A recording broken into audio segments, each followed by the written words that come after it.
Hello friends, मोनोटोरल academy में आपका स्वागत है। तो जो आज की वीडियो में हम पढ़ने वाले हैं blood transfusion reaction. So friends, basically क्या है, मेरे फ्रेंड्स ने ये कमेंट में लिख के बताया कि उनको ये टॉपिक क्लियर नहीं हो रहा है, उन्हें समझना है। तो जो आज का टॉपिक है हमारा ब्लड ट्रांसफ्यूज़न रिएक्शन है। मेरी जो वीडियो है ये थोड़ी लेंदी होने वाली है, तो वीडियो को एंड तक देखिए, तभी आपको ब्लड ट्रांसफ्यूज़न रिएक्शन समझ में आएगा। ब्लड ट्रांसफ्यूज़ जब होता है तो उसमें क्या क्या कंडीशंस होती हैं एंड उसमें क्या क्या रिएक्शंस होती हैं बॉडी में, अगर गलत ट्रांसफ्यूज़न हो जाता है या फिर कोई हार्म हो जाता है या फिर कोई रिएक्शन होती है बॉडी में, तो वो किस तरह से हार्मफुल होती है, वो मैं आपको इसमें एक्सप्लेन करूँगी। So friends, blood transfusion reaction हम स्टार्ट करते हैं। So 2 basic principle observe for the blood transfusion are, मतलब 2 बेसिक प्रिंसिपल हम ऑब्जर्व करते हैं ब्लड ट्रांसफ्यूज़न में। The blood donation must be harmless to the donor. क्या होता है, जो डोनेशन हम करते हैं, जो बेसिकली क्या है कि जो डोनर होते हैं वो बहुत ही हार्मलेस डोनेशन करते हैं, ठीक है। मतलब एक तरह से क्या होता है, उनके अंदर अगर कोई डिजीज़ होगी तो वो क्या होगी, ब्लड के थ्रू दूसरे जो पेशेंट है उसके अंदर ट्रांसफ्यूज भी हो सकता है, ठीक है। The blood donation must not be harmful to the patient, the recipient is fact must be beneficial to the patient. अगर कोई भी हार्म नहीं है डोनर को, तो क्या है कि वो पेशेंट के लिए हेल्पफुल होगा, वो हार्मलेस नहीं होगा, ठीक है, हार्मफुल नहीं होगा। So following are some of the critical accepted और selection of the donor. So कुछ क्राइटेरिया है जो एक्सेप्ट किए गए हैं सिलेक्शन ऑफ डोनर के लिए। सो फर्स्ट आता है हमारा एज, ठीक है। हमारी एज होनी चाहिए 18 से 60 साल के बीच में।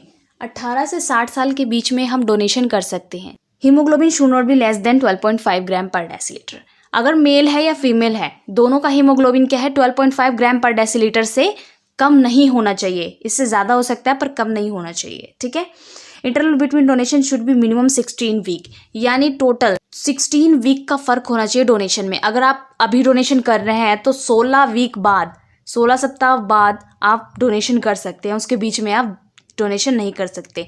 इससे क्या होगा, आपको ही हार्म होगा, ठीक है। Pulse rate should be regulate between the 70 to 100 पर मिनट, ठीक है। पल्स रेट कितनी होनी चाहिए, 70 से 100 के बीच में होना चाहिए। एक्सेप्टेड ब्लड प्रेशर कितना होना चाहिए, 90 से 150 mm पर Hg होना चाहिए, ठीक है। 90 से 150 के बीच में आपका ब्लड प्रेशर होना चाहिए डोनेशन के टाइम पे। ये सिस्टोलिक था। डायस्टोलिक कितना होना चाहिए, 50 से 100 mm पर Hg, ठीक है। एक सिस्टोलिक होता है, एक डायस्टोलिक प्रेशर होता है, ठीक है। टेम्परेचर कितना होना चाहिए डोनर का, नॉर्मल टेम्परेचर होना चाहिए बॉडी का, ठीक है। And there should absence of any chronic disease, और कोई भी क्रॉनिक डिजीज उसे नहीं होना चाहिए, तभी वो क्या कर सकता है, डोनेट कर सकता है पेशेंट को ब्लड, ठीक है। अब कुछ हमारे डोनर के रिजेक्टेड क्राइटेरिया है जो हम पढ़ने जा रहे हैं। रिजेक्टेड केसेस कौन कौन से हो सकते हैं डोनर के। If there is a historical of viral hepatitis and AIDS, अगर पेशेंट को वायरल हेपेटाइटिस हो चुका है या एड्स हो चुका है तो वो इस कंडीशन में डोनेशन नहीं दे सकता। If there is a history malaria within at last 3 year, यानी लास्ट 3 ईयर में उसको कभी मलेरिया हुआ है तो भी वो डोनेशन नहीं दे सकता। If the patient has receive immunization against the rabies, mumps, small pox, rabies, rubella etcetera within 2 months, अगर उसको विद इन 2 months में ये सारे डिजीजेज हुई हैं, इम्यूनाइजेशन के अगेंस्ट उसकी रेबीज हुई है, मम्स हुए हैं, स्मॉल पॉक्स हुआ है, रुबेला हुआ है, तो वो डोनेशन नहीं कर सकता। If the donor has undergo dental surgery with in 72 hours, उसके 72 आवर्स में कोई डेंटल सर्जरी हुई है तो भी वो डोनेशन नहीं दे सकता, ठीक है। ये रिजेक्टेड क्राइटेरिया हैं डोनर के। अब क्या फ्रेंड्स, जो questions regarding the following points the ask to protect the donor, हम क्या करते हैं, जब भी डोनर डोनेट करने आता है ब्लड तो हम उनसे क्वेश्चंस पूछते हैं ताकि जो डोनेशन है उसमें कोई भी दिक्कत ना हो या फिर जिसे ब्लड चढ़े उससे भी प्रोटेक्ट रहे, ठीक है। Time span since last blood donation, यानी उसने कितने समय पहले ब्लड डोनेट किया था, यानी उसका जो पहले का ब्लड डोनेशन टाइम इंटरवल था वो कितना था। अगर 16 वीक का इंटरवल है तभी हम उसे डोनेशन लेंगे, वरना डोनेशन नहीं लेंगे। इससे क्या हो सकता है, डोनर को भी जान के खतरा हो सकता है या फिर उसे भी ब्लड चढ़ाने की ज़रूरत पड़ सकती है। मेडिकेशन, या फिर उसकी कोई मेडिसिन वगैरह तो नहीं चल रही है। अगर उसकी कोई मेडिसिन चल रही है, कोई टॉक्सिन्स, कोई ड्रग चल रहा है उसका, तो उससे डोनेशन नहीं लेनी है, ठीक है। History of certain clinical condition such as the heart disease, respiratory disease, renal disease, ये gastrointestinal disorders, bleeding disorder, diabetic mellitus, fasting and convulsions. क्या है फ्रेंड्स, जो इसकी प्रीवियस हिस्ट्री, जब भी आप हॉस्पिटल्स में जाएंगे तो डोनेशन के टाइम पे आपकी प्रीवियस हिस्ट्री ली जाती है। आपको कोई डिजीज़ तो नहीं हुआ था, कोई ऐसी प्रॉब्लम बॉडी में जो आपको अभी अभी हुई है, ठीक है, वो सारी आपकी क्या होती है, हिस्टोरिकल सर्टेन क्लिनिकल कंडीशन आपकी पूरी की पूरी ली जाती है, ठीक है। उसके लिए आपको एक फॉर्म भी फिल करवाया जाता है जो आपकी हिस्ट्री के लिए आपसे पूछा जाता है, ठीक है। मैंसुरेशन, अगर फीमेल है तो क्या है कि उससे पूछा जाएगा कि करंटली ही कोई मैंसुरेशन साइकिल तो नहीं चला है उनका, क्योंकि उनका ऑलरेडी ब्लड लॉस हो जाता है, जिसकी वजह से क्या होता है उनसे और डोनेशन नहीं ली जाती है। इन प्रेगनेंसी केस, अगर बाई चांस कोई इमरजेंसी है, कोई मिल नहीं रहा है, प्रेग्नेंट लेडी ब्लड देना चाहती है, तो उस केस में भी ब्लड नहीं ले सकते, क्योंकि ऑलरेडी ही उनका इतना ज़्यादा ब्लड लॉस हो जाता है, वो इतना ब्लड नहीं दे पाएंगी, ठीक है। सो फ्रेंड्स, अब क्या है हमारा question regarding the following points are asked to donor to protect the recipient.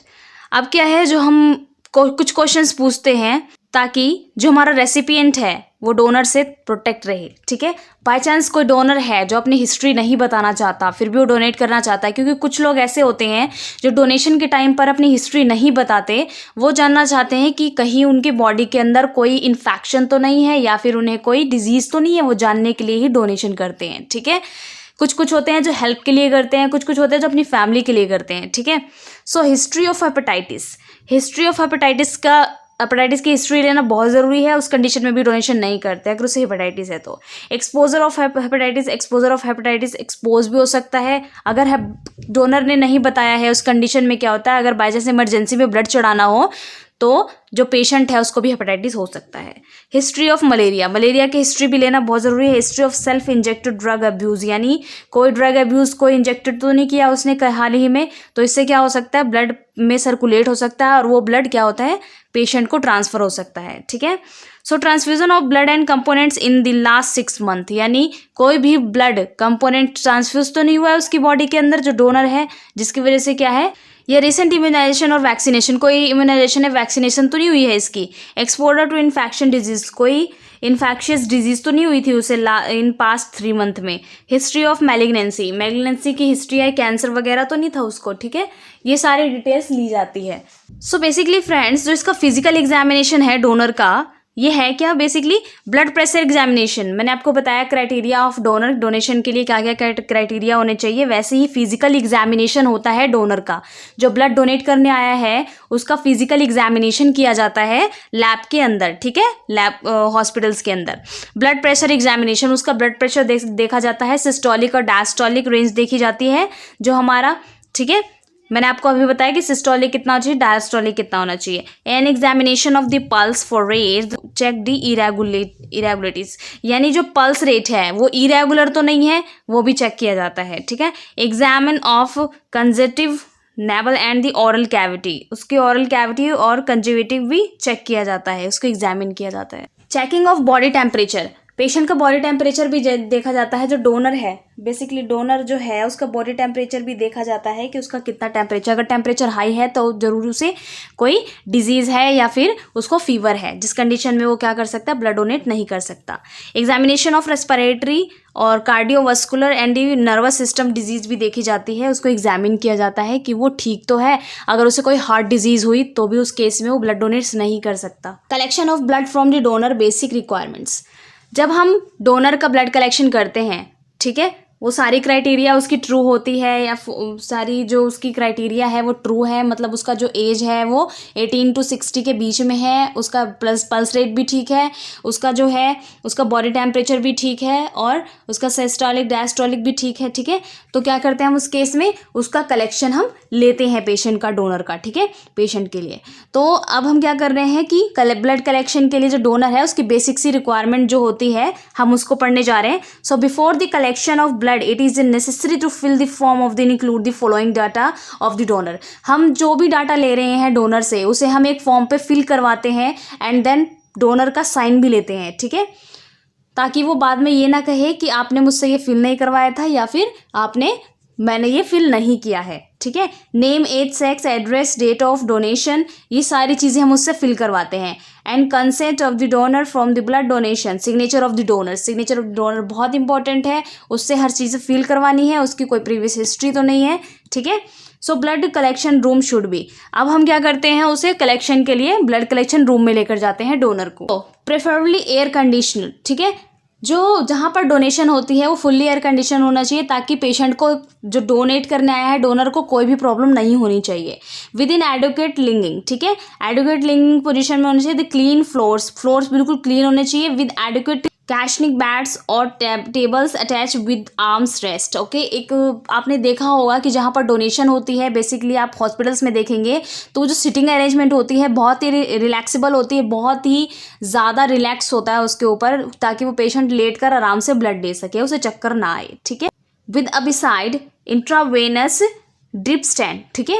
With the medicine box, okay, containing emergency drugs such as adrenaline. क्या फ्रेंड्स, वहाँ पर एक मेडिसिन बॉक्स भी होते हैं जिसमें कई सारे ड्रग्स वहाँ पे रखे जाते हैं, ताकि अगर कोई भी इमरजेंसी हो तो वो जल्दी से डोनर को दे दिया जाए, ठीक है। Type of containers used for the blood collection, okay. जो टाइप्स ऑफ कंटेनर्स हैं हम ब्लड कलेक्शन में यूज करते हैं, हम उसके बारे में पढ़ने जा रहे हैं। सो फर्स्ट है हमारा डिस्पोजेबल प्लास्टिक पैक्स। हमारे पास डिस्पोजेबल प्लास्टिक पैक्स होते हैं, ठीक है। प्लास्टिक बैग्स 350 ml के होते हैं, 450 ml के भी होते हैं, ठीक है। सो जो 350 ml के होते हैं, बेसिकली फ्रेंड्स ये mls में क्यों डिवाइडेड किए हुए हैं, आप जानते हैं कि जिसका बॉडी वेट होगा उसकी बॉडी वेट की इतना उसके अंदर ब्लड होगा, जिससे क्या होता है, जो 350 ml और 450 ml है, बेसिकली क्या है कि जिनका वेट 50 है, ठीक है, 50 to 60-70 के बीच में है, तो उनका क्या है, उनका जो 350 ml लिया जाता है ब्लड, और जिनका 60 to अबव वेट है उनका 450 ml ब्लड लिया जाता है, ठीक है फ्रेंड्स। वेट के अकॉर्डिंग भी ब्लड डोनेशन देते हैं। पायलट ट्यूब, बेसिकली क्या है, जो डोनेशन के टाइम पर हम पायलट ट्यूब यूज़ करते हैं। पायलट ट्यूब क्या होता है, उसको हम पेनिसिलिन वायल भी बोलते हैं। Are attach to the blood collection bottles for providing samples carrying out compatibility test. The pilot tubes are recommended one of the anticoagulant citrated either the without anticoagulant, ठीक है फ्रेंड्स। जो हमारे पास pilot tubes होती हैं, एक anticoagulant में added होता है, एक विदाउट एंटीकोगुलेंट होता है, ठीक है। एक ब्लड में एंटीकोगुलेंट ऐड होता है, दूसरे में नहीं होता। सो फ्रेंड्स, इसको क्या है, डिवाइड करने के लिए पायलट ट्यूब्स यूज़ किया जाता है। पायलट ट्यूब्स बेसिकली बहुत ही हेल्पफुल होते हैं, वो अटैच्ड होते हैं। आप उसमें से क्या होता है, उसमें से आप वायल भी फिल कर सकते हैं। अगर आपको कुछ और भी टेस्टिंग करनी है, लैब में टेस्टिंग देनी है, TTI लैब में आपको टेस्टिंग के लिए ब्लड देना है, तो आप ट्यूब में भी उसे फिल कर सकते हैं। एंटीकोगुलेंट्स, बेसिकली फ्रेंड्स हमारे एंटीकोगुलेंट्स कौन कौन से होते हैं, जो criteria of selection of anticoagulants कौन कौन से होते हैं, अब हम वो पढ़ने वाले हैं। सो फ्रेंड्स वीडियो को आपको लास्ट तक देखना है, क्योंकि तभी आपको समझ में आएगा। ब्लड ट्रांसफ्यूजन रिएक्शन बहुत ही बेसिक सा टॉपिक है, आप अगर अच्छे से इसे पढ़ लेंगे पूरे मार्क्स आने के लिए कोई भी नहीं रोक सकता, ठीक है। सो बेसिकली एंटीकोगुलेंट्स में है क्या, हमारा criteria for selection of anticoagulants, क्या क्या क्राइटेरिया है एंटीकोगुलेंट्स को सिलेक्ट करने के लिए। It should efficiently prevent clotting of the blood with in minimum quantity, ठीक है। सो फ्रेंड्स क्या है, बेसिकली अगर ब्लड क्लॉट हो जाता है तो इस कंडीशन में क्या होगा, क्या आप डोनर को चढ़ा सकते हैं ब्लड? नहीं। अगर ब्लड क्लॉट हो जाता है तो आप डोनर को नहीं चढ़ा सकते। It should not be toxic and produce any deleterious effect of the recipient. ये क्या है, जो पैक होते हैं, बेसिकली जो हमारा डोनेशन बैग आता है, जो जिसमें हम क्या करते हैं, ब्लड सैंपल कैरी करके रखते हैं, वो बिल्कुल भी टॉक्सिक नहीं होता, वो पेशेंट के लिए अफेक्टिव होता है, मतलब वो डेंजरस नहीं होता, ठीक है। So it should not after any of the functions of the components of the collected blood. ये क्या करता है, जब हम उस बैग में कोई भी कलेक्शन करके अपने ब्लड को, डोनर के ब्लड को रखते हैं, उसको स्टोर करके रखते हैं, तो वो ब्लड का जो नेचर है, ब्लड का जो नेचर है, जो पहले था, वो उसी को बनाए रखता है, उसमें कुछ भी चेंजेस नहीं होने देता। It should help to increase the stability of the collected blood when they store the refrigerator. ये क्या करता है, हेल्प करता है उसकी स्टेबिलिटी को बना के रखने के लिए, क्योंकि RBCs का जो डेज होता है 120 डेज होता है, ठीक है। उसके बाद वो टूट जाते हैं, ठीक है, डेड हो जाते हैं। तो उसका क्या है, जो उसकी स्टेबिलिटी है उसे बना के रखता है, उसे दूसरे इन्वायरमेंट में ऐसा नहीं होता कि उसे दूसरे इन्वायरमेंट में भेजा गया है, ठीक है। Instructions to the donor after blood donation. अब हम क्या क्या इंस्ट्रक्शंस देंगे डोनर को ब्लड डोनेशन के बाद। If the donor feel dizzy and should be ask to lie down. Okay, अगर जो पेशेंट जो डोनर है जो डोनेट कर रहा है उसने डोनेशन कर दिया है, उसे डिजी फील हो रहा है, तो आप उसे क्या कहेंगे, आप थोड़ी देर लेट जाइए, ठीक है। The donor should not smoke about half an hour after blood donation since syncopal reaction. क्या होगा फ्रेंड्स, अगर जो डोनर है वो डोनेशन करने के बाद स्मोक करता है तो उसको डिजीज भी हो सकती है, ठीक है। The donor should not consume alcohol till he was eaten a meal. Okay, अगर उसने डोनर ने खाना खाया है तो उसे अल्कोहल नहीं लेना, ठीक है। Alcohol on empty stomach can causes syncopal reaction. क्या होता है, जब एंटी स्टमक डोनर अल्कोहल लेगा तो उसे साइनकॉपल रिएक्शन भी हो सकती है उसकी बॉडी के अंदर। The donor should increase fluid consumption for next 12 hours, ठीक है। तो क्या कर सकता है, जो डोनर है उसको वो जो लिक्विड होती है वो अपनी लिक्विड की जो अमाउंट है वो बढ़ा सकता है, कंजप्शन नेक्स्ट 12 आवर्स तक बढ़ा सकता है, उसको जूस वूस पीना हो, ठीक है। The donor should ask to eat well, यानी वो अच्छे से खाना खाए, हमें उसे बताना है। The donor should not perform any strenuous exercise or the heavy work until the eaten substantial meal। Okay friends, हमें पेशेंट को ये डोनर को ये भी बताना है कि जब वो डोनेशन करने के बाद ज़्यादा स्ट्रेस वाला एक्सरसाइज ना करे ताकि उसकी बॉडी पे कोई इफेक्ट पड़े, ठीक है। Following are some of the common reactions that are in the case of donor after blood collection.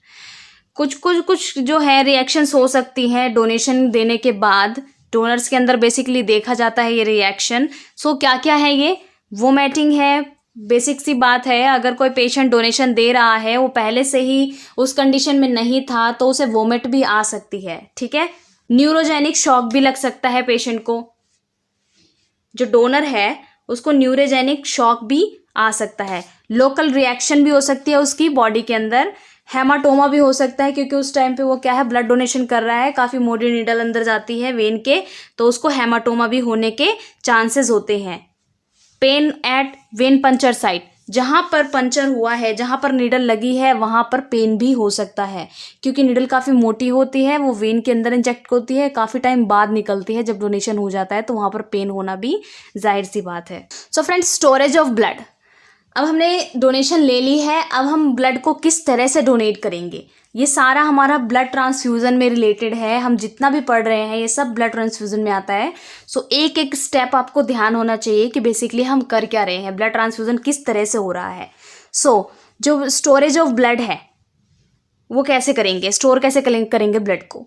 So immediately after the blood collection the containers is label by using appropriate label पर international regulations as follows.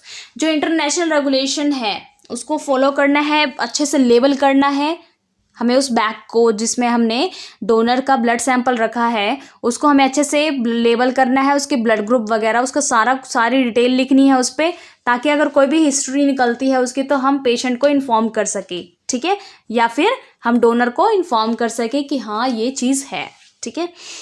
So label should contain the following particulars. So जब हम label करेंगे तो क्या क्या label करना है, donor का नाम, उसका age, date of birth, sex और उसका एबीओ ग्रुपिंग, उसकी आरएच क्या है, पॉजिटिव है या नेगेटिव है।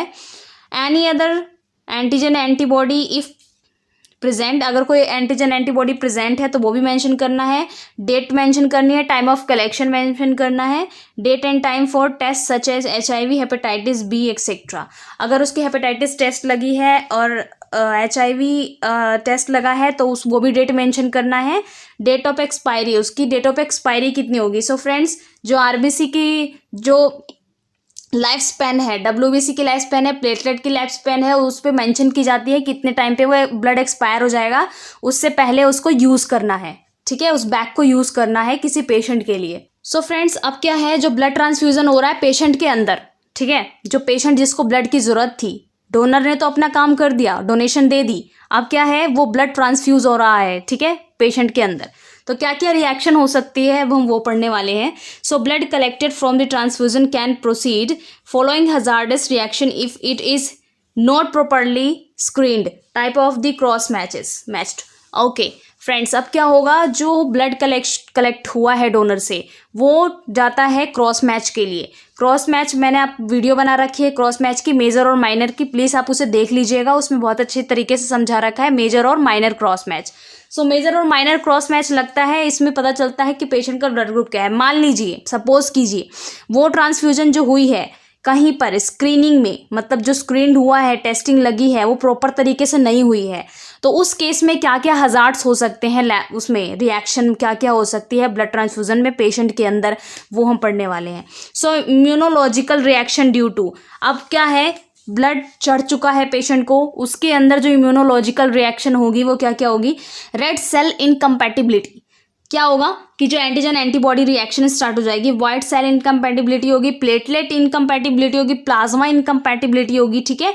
Immunological transfusion reaction can manifest of the, so basically क्या है, जब ब्लड ट्रांसफ्यूजन इम्यूनोलॉजिकल रिएक्शन होगी उसमें क्या क्या हो, चिल्स होगा, फीवर होगा, simplest form the life threatening होगी, एंड कॉम्प्लिकेशंस आएंगी, हिमोलाइटिक रिएक्शन होगा बॉडी के अंदर, ठीक है। Simple non haemolytic immunological reaction commonly manifest of the allergic reactions usually with in the urticaria, chills, fever and oedema, headache immediately of often the और during transfusion, ठीक है। During transfusion के time पे क्या हो सकता है, ये चीज़ें हो सकती है पेशेंट के अंदर। सो फेब्राइल रिएक्शन में be observe within chills, fever, okay, as a response to antigen presence of WBC in patient is sensitive. Hemolytic immunological reaction, hemolytic immunological reaction हो सकती है अगर ट्रांसफ्यूजन गलत हो गया है, ठीक है। उसमें क्या हो सकता है, जो पेशेंट है उसको उस टाइम चिल्स, फीवर हो सकता है, उसको इरिटेशन हो सकती है, उसको एलर्जी हो सकती है उस टाइम पर, क्योंकि जो है उस टाइम एंटीजन एंटीबॉडी रिएक्शन होगी उसकी बॉडी के अंदर, जिसकी वजह से क्या होगा, जो एंटीजन्स होंगे और एंटीबॉडीज़ होंगे वो क्या करेंगे, एलर्जी रिएक्शंस प्रोड्यूस कर देंगे, जिससे क्या होगा, पेशेंट को प्रॉब्लम भी हो सकती है। सो फ्रेंड्स प्रिवेंशन क्या क्या है, prevention of disease transmitted through the blood transfusion, हम इसको किस तरह से प्रिवेंट कर सकते हैं। जो ब्लड ट्रांसफ्यूजन के दौरान जो भी ये चीज़ें हो रही हैं, ब्लड ट्रांसफ्यूज गलत हो रहा है या फिर क्रॉस मैच में कोई दिक्कत आ रही है, ब्लड ट्रांसफ्यूज हो गया है, तो उस कंडीशन में हम क्या कर सकते हैं, उसको कैसे प्रिवेंट कर सकते हैं, उसको किस तरह से रोका जा सकता है। सो ads, to prevent the transmission of AIDS, blood donor are tested from the HIV-1 HIV-2 antibodies, HIV P24 antigen and Western blot test other specific HIV antigens। हम क्या कर सकते हैं, जो ब्लड ट्रांसफ्यूज़न होता है जिस टाइम पर, उससे पहले हम डोनर का जो डिटेल लेते हैं, डोनर की जो पूरी हिस्ट्री ली जाती है, हम वो लेकर, ब्लड डोनेशन लेकर, जो ब्लड हमने डोनेशन ली है उस ब्लड को अच्छे से एग्जामिन करना, उसकी जो HIV-1 HIV-2 HIV P24 western blot testing करना, दैट इज़, इस केस में क्या कर सकते हैं, हम उसको प्रिवेंट कर सकते हैं, रोक सकते हैं इस कंडीशन को, ठीक है। सिफिलिस टेस्ट करके, VDR and RPR both are same, rapid plasma test होता है हमारा RPR और VDR, venereal disease research laboratory test are perform the donor blood screen for syphilis test के लिए क्या करते हैं, हम VDRL टेस्ट करते हैं। VDRL टेस्ट से भी हम पता कर सकते हैं कि उसको कोई डिजीज थी तो नहीं थी, या वेनरल डिजीज रिसर्च लैबोरेटरी में इस टेस्ट में हम सिफिलिस को पता लगा सकते हैं उसको ये डिजीज थी या नहीं थी, ठीक है। इससे भी क्या हो सकता है, सेफली डोनेशन हो सकती है पेशेंट को। T cell leukemia and lymphoma, donor blood is tested for HTLV1 HTLV2 antibodies। So HTLV1 HTLV2 antibodies T cell leukemia और लिम्फोमा को देखने के लिए किया जाता है। अगर ये टेस्ट भी हो जाए तो हम क्या कर सकते हैं, कंट्रोल कर सकते हैं इस डिजीज़ को ट्रांसमिट होने के लिए डोनर टू पेशेंट को, ठीक है।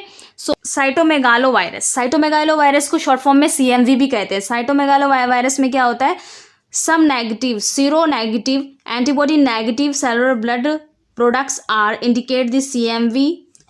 seronegative patient who are sensitive immunosuppressed, जो साइटोमेगालोब्लास्टिक वायरस से जो इफेक्टेड होते हैं वो क्या करते हैं, वो बहुत ही सीवियरली इम्यूनोडिप्रेस्ड होते हैं वो पेशेंट, ठीक है।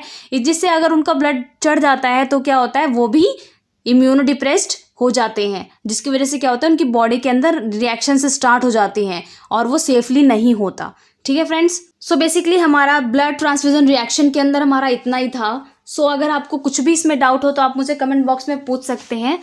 सो फ्रेंड्स जो हमारा ब्लड ट्रांसफ्यूज़न रिएक्शन है बेसिकली इसमें क्या है कि क्या क्या रिएक्शंस हो सकती हैं ट्रांसफ्यूज़न के दौरान और ट्रांसफ्यूज़न के बाद या फिर उससे पहले। सो बेसिकली क्या है, जो हमारी लैब होती है, टेस्टिंग की जो लैब होती है, उसमें अगर ये सारी टेस्टिंग पहले ही कर ली जाए, उसे कोई पहले हिस्ट्री ली जाए, पेशेंट की पूरी हिस्ट्री ली जाए, उसकी जो ब्लड डोनेशन हमने ली है उसकी अच्छे से टेस्टिंग की जाए, तो जो ब्लड ट्रांसफ्यूज़न रिएक्शन है वो होने के चांसेस बहुत ही कम हो जाते हैं या होते ही नहीं है, और सेफली डोनेशन भी हो जाती है। इन द केस ऑफ इमरजेंसी हमें इमीडिएट ब्लड चढ़ाना होता है, जिसकी वजह से क्या होता है कि कभी कभी जो है वो डिजीज्ड वाली ब्लड भी चढ़ जाती है पेशेंट को। सो जितना लाइफ स्पेन होता है हमारे आरबीसी डब्ल्यूबीसी प्लेटलेट का, उतने ही लाइफ टाइम तक हम उसको एक स्टोर करके उसका जो टेम्परेचर, उस टेम्परेचर पे हम रख सकते हैं, जो हम बॉडी टेम्परेचर कहते हैं। ठीक है, हमारे बॉडी टेम्परेचर में ब्लड का जितना टेम्परेचर है बाहर भी उसे उतने ही टेम्परेचर पे रखा जाता है। ठीक है फ्रेंड्स, सो क्या है कि उसकी एक्सपायरी डेट से पहले हमें वो ब्लड डोनेट मतलब चढ़ाना होता है पेशेंट को, उसकी अच्छे से एग्जामिनेशन की जाती है। अगर ब्लड बैंक में हम जाके देखें गवर्नमेंट हॉस्पिटल्स के, तो वहाँ पर आप देखेंगे कि बहुत अच्छी तरीके से एग्जामिन किया जाता है। टीटीआई लैब में हर टेस्टिंग होती है, 5 टेस्टिंग होती है, HIV, HbCG, हेपेटाइटिस के जितने टेस्ट हैं हमारे एलाइजा मेथड से लगाया जाता है वो टेस्ट। तो बेसिकली क्या है, जो ब्लड ट्रांसफ्यूजन से पहले है जो सारी टेस्टिंग की जाती है ताकि पेशेंट को गलत ब्लड ना चढ़ जाए। ठीक है फ्रेंड्स, जो हमारी आज की वीडियो ब्लड ट्रांसफ्यूजन रिएक्शन, अगर आपको कुछ भी डाउट हो तो हमारे कमेंट बॉक्स में ज़रूर लिख कर बताइएगा। सो फ्रेंड्स, वीडियो को लाइक जरूर करना मत भूलिएगा, उसे शेयर कीजिए, जितना आप शेयर करेंगे उतना ही लोगों को पता चलेगा कि ब्लड ट्रांसफ्यूजन रिएक्शन एक्चुअली में है क्या। ब्लड ट्रांसफ्यूजन रिएक्शन बहुत ही अच्छा टॉपिक है। अगर आपने अभी तक चैनल को सब्सक्राइब नहीं किया है तो आप कर दीजिए, और इतना सपोर्ट करने के लिए friends thank you so much हमारे इस चैनल को यहाँ तक पहुँचाने के लिए। सो फ्रेंड्स, मिलते हैं हम नेक्स्ट वीडियो में।